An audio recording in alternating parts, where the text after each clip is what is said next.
Salia. Souleya. On est atteinte de la maladie de Rendu-Osler.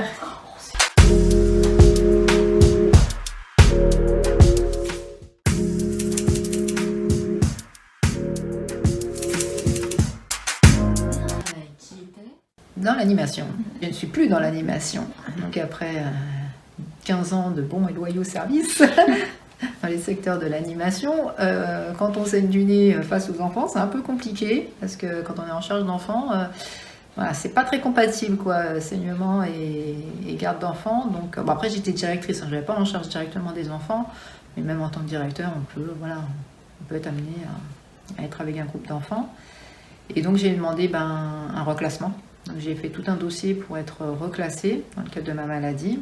Donc ça a été très long, tout est une bataille, même si je travaille dans l'administration publique, tout est une bataille. Donc j'ai fini par avoir un travail dans les bureaux et avoir donc une reconnaissance après par la suite, parce que j'ai fait une demande auprès de la MDPH, une reconnaissance de travailleur handicapé. Et donc voilà, j'ai travaillé dans les bureaux, donc j'ai travaillé dans le service du personnel. Après, j'ai voulu changer parce que ça ne m'intéressait pas du tout.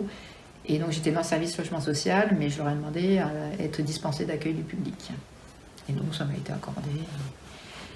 Et voilà, de fil en aiguille, donc j'ai réussi à être agent d'accueil, puis après responsable de l'instruction.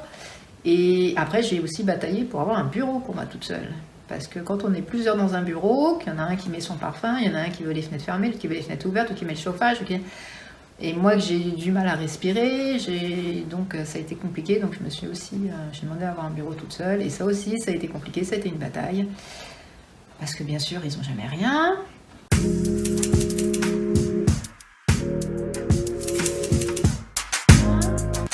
Donc j'ai fait aussi j'ai fait valoir ma reconnaissance de travailleur handicapé, puisqu'à partir du moment où on a une reconnaissance de travailleur handicapé, les entreprises, elles disposent de moyens financiers pour pouvoir adapter notre poste de travail. Donc voilà, j'ai fait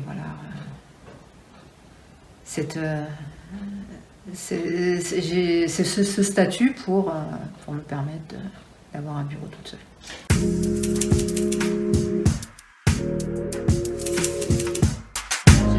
Après, ça commence en général. Quand ça commence pas tout ça d'un coup. C'est que ça va durer. Mais bon, quand je touche du bois aussi, ça m'est jamais arrivé, je crois, énormément. Même ça m'est déjà arrivé beaucoup, mais pas au point d'avoir une scène de crime au bureau. Donc ça va dépendre. Si je ne soigne pas beaucoup, je vais aux toilettes, ça tombe bien, c'est juste en face.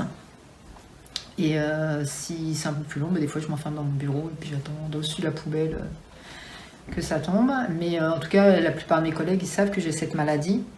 Ils savent que je saigne régulièrement du nez. Voilà. Donc si je m'absente dans une réunion, s'ils voient que je sorte mon mouchoir, c'est parce que c'est que je saigne du nez. Donc ils savent pourquoi je m'absente.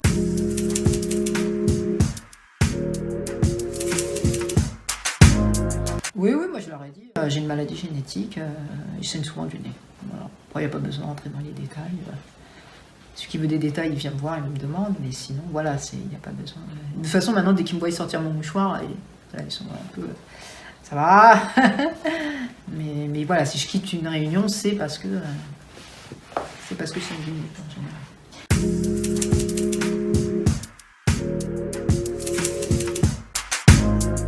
Il faut faire valoir ses droits. C'est pas facile de faire valoir ses droits. On a des droits, tout le monde a des droits. De toute façon, on a des obligations, mais on a aussi des droits. J'ai l'obligation d'aller au travail, j'ai l'obligation mais j'ai aussi des droits parce que je suis reconnue travailleur handicapé, on doit me protéger, on doit protéger ma santé. Voilà quoi, donc tout est une bataille malheureusement, rien n'est acquis.